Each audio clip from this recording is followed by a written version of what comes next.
everyone, welcome to Juan Finance. In this video, we're going to cover savings and investments. So ano ba yung basic difference ng savings and investments? For savings, low risk, low return, fixed interest rate, and highly liquid. So kung meron kang ATM and Passbook, ito yung mga features nila. Madali silang i-withdraw anytime.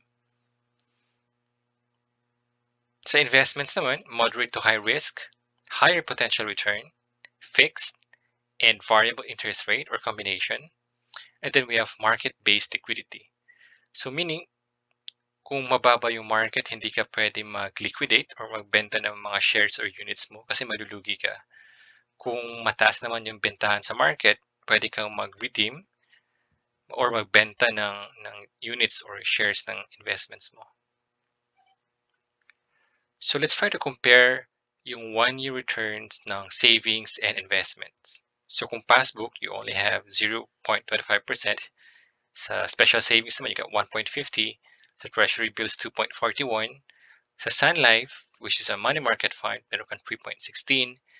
And sa LFM Peso Bond Fund, you will have 4.34% for 1 year. Now, what if meron kang 100,000 tapos pinatulog mo lang for 1 year? Ito yung corresponding amount niya.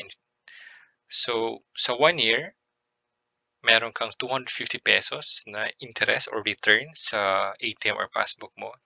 1,500 sa special savings, 2,410 sa Treasury bills, 3,160 sa Sun Life money market fund, and you have 4,240 sa LFM Peso Bond Fund.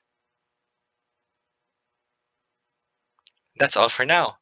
Thank you very much for watching and see you in my next video.